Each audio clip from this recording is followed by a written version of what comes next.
Hi, everyone, and welcome to another episode of the Esther Krakue Show. Today, I'm joined by Rita Panahi, Sky News columnist and host of the Friday Show. Thank you so much for joining us, Rita. Oh, pleasure to be with you. How are you going? I'm all right, thank you. I'm coping with this lockdown, as I'm sure everyone Mm. else is. Yeah. I mean, I first came across you on Twitter, actually, because I really enjoy your tweets. How have you found being a conservative on Twitter? Because I just joined about a year ago, and it's been quite an interesting experience. Well, it is a platform that leans left. So, as long as you know what it is and the fact that it's not necessarily representative of the wider population, it's got a fairly unique demographic and political bent. I think it's great fun. I really enjoy it. I am on it all the time to an Yeah. unhealthy level. Like, I will just like be tweeting under the table if I'm at dinner or, walking or whatever I'm doing. I can do both. So probably wouldn't recommend going that far, but I think as long as you appreciate that, yes, this is a platform that leans left, that it's often absolutely hysterical and not at all representative of the wider populations. The things that matter to Twitter don't matter to most real people in the real world. So if you understand its shortcomings, I think it's a great platform and it's great fun. Yeah, I definitely agree. I mean, most recently, I've noticed a lot of your tweets are about sort of the politicization of this whole COVID crisis and people Mm. using it as a way to usher in socialism or just, hype up how bad capitalism is. What do you make of the whole politicization of this COVID-19 crisis? Well, it's been politicised from day one, whether you're talking about ideologues trying to use it to smash their political opponents, whether that's Boris Johnson, Donald Trump, or here in Australia, Scott Morrison, all of them centre-right politicians. So I think the left has seized an opportunity to say, have they mishandled this, whether they have or not. And what you've seen in the UK and what they see in the US, we get to a lesser extent in Australia. And certainly early on, there was so much criticism of our Prime Minister and he wasn't going far enough and he was mishandling this and he was inconsistent. And the results show that Australia is one of the best countries in the world in handling this crisis. Obviously, it helps that we're an island, so we don't have those porous borders, and we can impose travel bans fairly stringently. But yeah, that politicisation I think isn't helpful. On the other side, people might accuse you of playing politics if you point to the origins of this virus, but I would say that's not so much politics as indisputable facts that we, at this late stage, we're 5 months in now, we Yeah. really still 100% sure where this came from. We know it came from Wuhan, China, but did it come from a wet market? Did it come from Yeah. a badly run biolab? I think those questions need to be answered, and seeking those questions that isn't politicisation, and trying to hold China to account for trying to cover up this outbreak, arresting doctors, destroying lab samples, and really misleading the world. Yeah, locking up journalists. There's bloggers who are missing still. This is a horrible, horrible regime with extensive human rights abuses. And I think we have to call that out because we in the West can call it out. People in China don't have that ability because they get locked up if they criticise their regime. So I think, yeah, we've got an obligation in the West to ask these questions and try to find out what the hell happened. Yeah, definitely. I mean, I was just going to ask, this whole situation has kind of brought up this idea of COVID racism, whether it's racist to call it the Chinese virus, as Donald Trump was so famous for calling it. Do you think it's actually racist to call it the Chinese virus? Well, no, because that's where it comes from. I normally just call it coronavirus, but I know some people prefer to call it Wuhan coronavirus to identify its origins.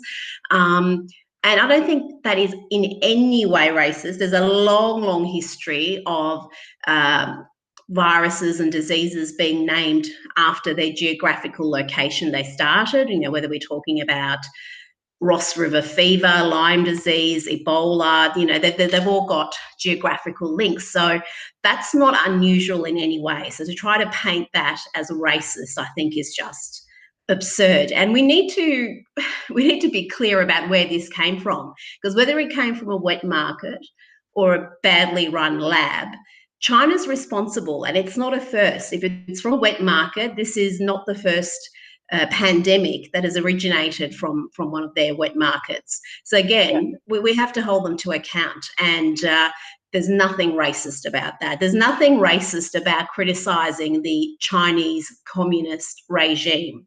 That's not a race, and criticism of it isn't racism. Racism, yeah, and there are more countries in Asia than China, so I think that's quite a hard sell to call it racist. But one thing I have noticed is Sky News in the UK is so much more boring. I love watching Sky News Australia on YouTube because it's very much a commentary, and it's very unapologetically what it is, right? In the UK, Sky News, I would say, tends to have kind of a left wing bias, and it's just not very entertaining, really. What do you make of the difference between Sky News UK and Sky News Australia? Why do you have so much more freedom to just be expressive? Well, I think Sky News UK is expressive. They're just very expressive in their left-wing views, fairly much, particularly throughout. I guess you wouldn't call it necessarily left-wing, but the Remain element at that network, I don't think, was in question. It was pretty clear where some of those presenters stood during that debate.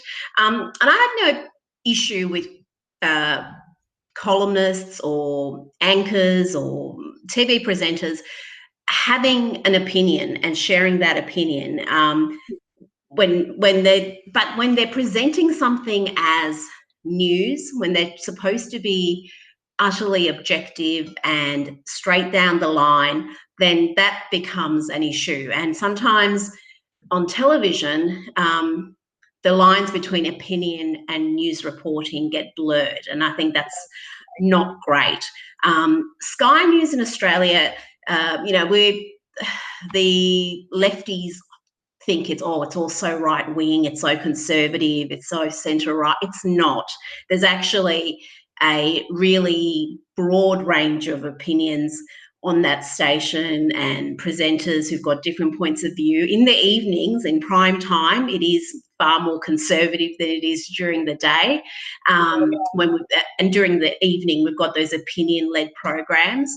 And the audiences responded because there's just so little of that coverage in the news. I mean, it's those lines being blurred that I mentioned just before. I see that so often now, just on the 6 o'clock news on the mainstream free-to-air stations, where you can tell that the reporter has injected their own view of things into their reporting.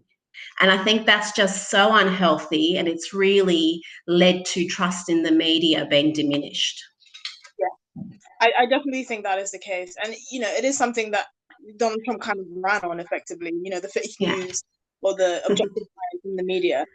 I mean, you were definitely front and center when this whole Brexit debacle was going on. I saw a lot of the videos and commentary that you made on Sky News Australia. I mean, being in the thick of it here in the UK, it was quite a whirlwind. I can't imagine what opinion was like on your side of things during this whole Brexit debate with the whole 4-year delay. I mean, what did you make of just the whole the handling of Brexit by the parliamentary elite?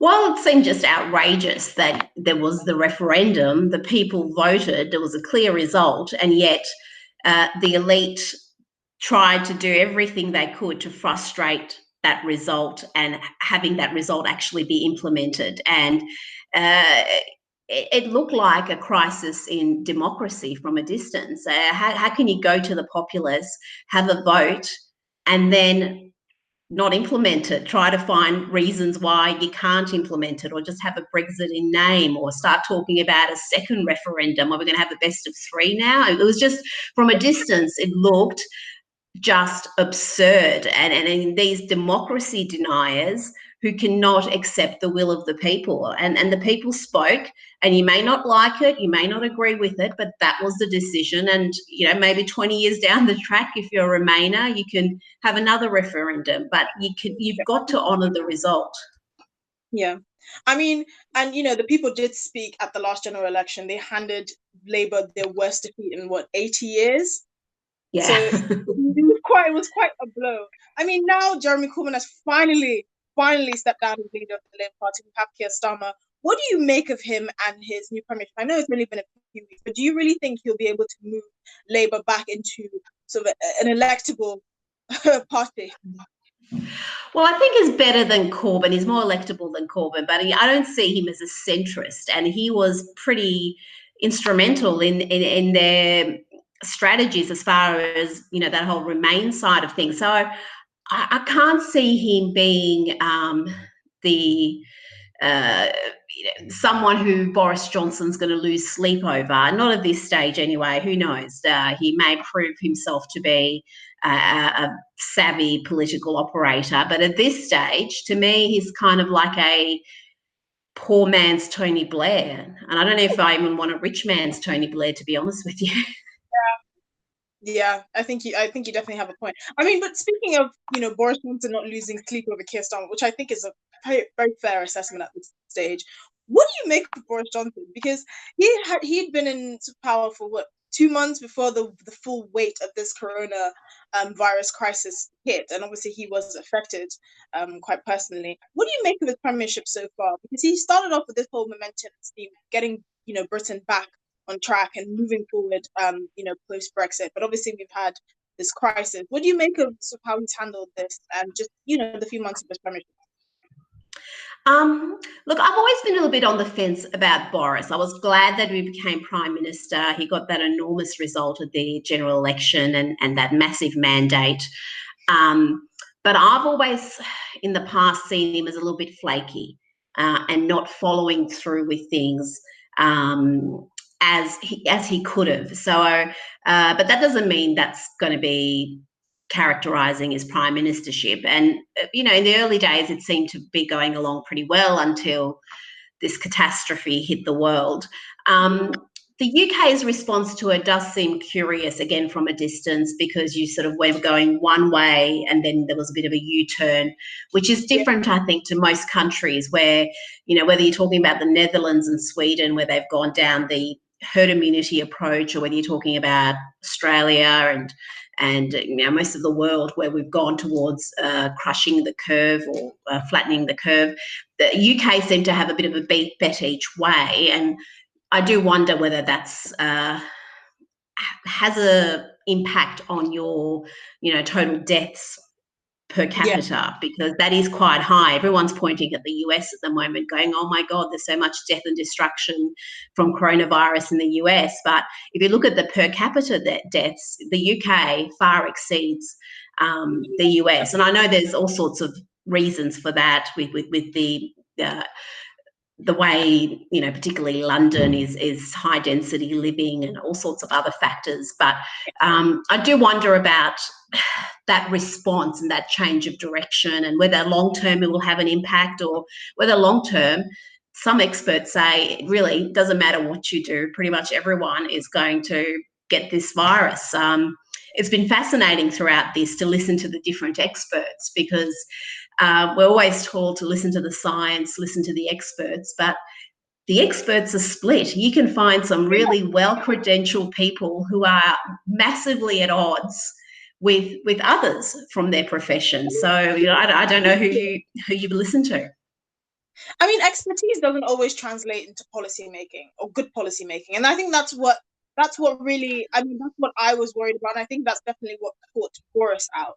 You know, in the beginning, he was listening to the experts and saying, okay, let's not, you know, grind the economy to a halt until we have evidence. And then when evidence started coming, they completely shifted their view. So I think, you know, in terms of being a member of the British public, it was quite confusing, because you always need a strategy. You want to be clear with people. We're going to, you know, completely halt your life, but we have a strategy. And I think that was definitely what was lacking with Boris.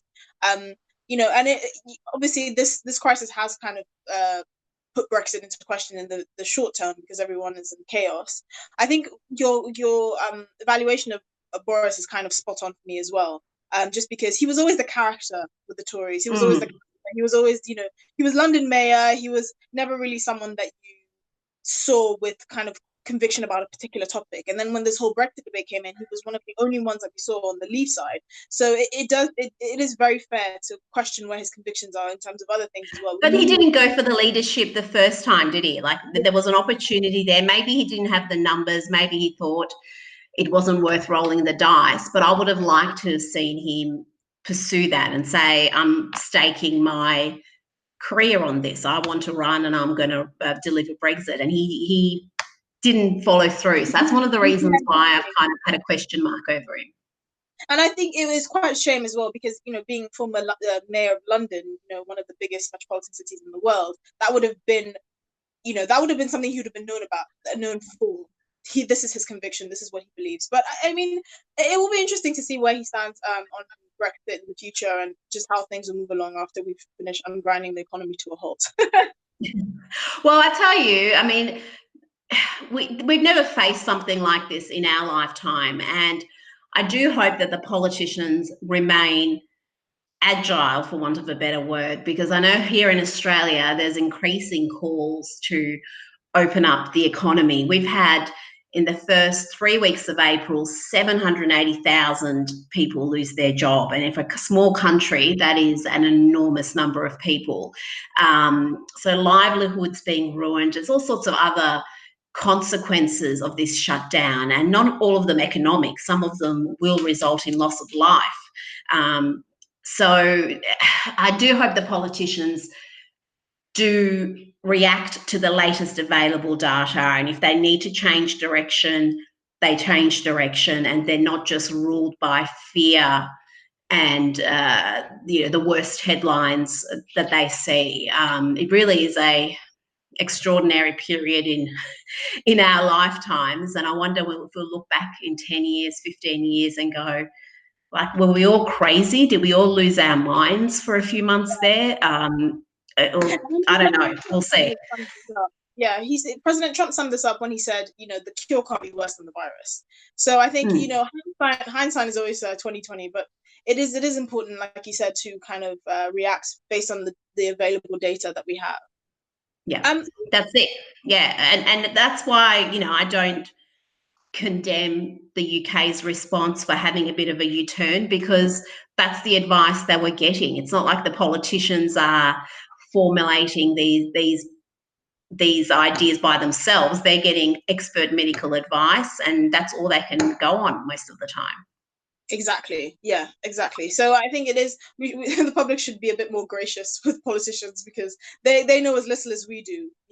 They're trying to work. Well, the media should be a bit more gracious. I could not believe the tone of the coverage in the UK, almost as bad as the US, not as bad as the US, I've got to say, but there was a YouGov poll that came out, I think just on the weekend or late last week, that showed that only 1% have trust in the TV journalist, a lot of trust, I should say, and an enormous percentage, I think it was around 63, 65%, had little to no trust in TV journalists. And I think that's a really dangerous situation where the public just do not trust the media.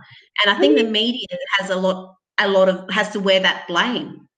Yeah, definitely. And I think there's no accountability. I mean, I wasn't a fan of, but I respected Piers Morgan, and I still do. But I had to unfollow him on Twitter, and I just tweeted about this because I just thought his tweets were it just became ridiculous. And I just thought, do you think you're the new de facto prime minister? I mean, he had a tweet where he said, "NHS workers, DM me, tell me what you need." Who do you think you are?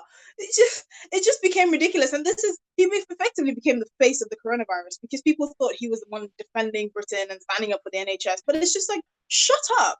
You're in no better position than the rest of the public. Okay, we're all in this horrible situation. I look outside, I see people walking their dogs, people running around with their children. It's not the doomsday apocalypse. Yes, we don't have enough ventilators and enough equipment, but no country does. We didn't anticipate this crisis. Every country is ordering medical kit like crazy. You can't put it on the government saying we're deliberately endangering the lives of our NHS workers by not ordering enough stuff. There is not enough stuff to go around. Countries are battling to have enough, enough equipment, enough apparatus for everyone. So he is someone that I think has been on the wrong side of this crisis in terms of letting the Twitter clout, which is what you said, Twitter doesn't reflect real life, but he just let this clout get to his head. And I thought, for someone who has kind of championed themselves as the voice of the anti-woke and anti-vegan sausage rolls from Greg's, this is not the way you should be handling things. Yeah, he has got a bit hysterical, hasn't he? And I saw he was having a go. I don't know, it was about a week or it could have been 2 weeks ago. He was having a go at people who were outdoors and weren't necessarily exercising. I don't know, shock horror. They may have been sitting on the grass somewhere for 5 minutes. And I was like, where do you get off being critical of people who probably don't have an estate like you do, probably don't have beautiful gardens and outdoor space to get some fresh air and get some sun? If you're living in a bloody apartment without a balcony and you've got no way of actually getting some fresh air and some sunlight, why shouldn't you sit in a park as long as you're socially distanced from people who are not in your household? Why should you be condemned for that or have the police harass you? It just seems insane. Yeah. And we've been on Sky News featuring quite a few videos of what's happening in the UK with the police overreach, whether it's, the drones in the Peak District or people being told off for being in their own front garden or, just manic stuff that you think, this is the same police force who stood by and did nothing as the grooming gang scandals exactly. swept across the country. Thousands of girls abused and no one came to their rescue. And now they're suddenly arresting people for going for a walk. Are you give me a break? So I think the UK has got a little bit of bad publicity, certainly here in Australia, for that overreach from the police. Definitely. And I definitely think the media has been really toxic in this. I can't name a single media personality that I would say has been balanced or, for lack of a better word, sane about this whole crisis. This is a small island, a small, very populated island. There's not enough green space to go around. You're only so lucky if you have a garden. The last thing you want is for someone like Piers Morgan to be screaming down our throats on Good Morning Britain. But it is what it is. My last question for you, Rita. Obviously, here at Turning Point UK, we're trying to push conservative values and make it more accepted and more known amongst the younger generation. I went to university here in the UK, and definitely the left-wing bias is something that became very real to me. Even at the point where I didn't even know I was conservative until I knew I was conservative. How do you think groups like Turning Point UK can reach out to more young people and actually let them know about conservative values and about the benefits of society adopting more conservative values? I think by just calling out the bullshit. There's so much absolute unmitigated nonsense that the left and the far left push, particularly in universities, in the world of academia, media, and arts. So they've got that hold on much of the popular culture. So I think as conservatives, you just got to call out the absolute worst excesses and say this actually is not only is it stupid, it's unjust.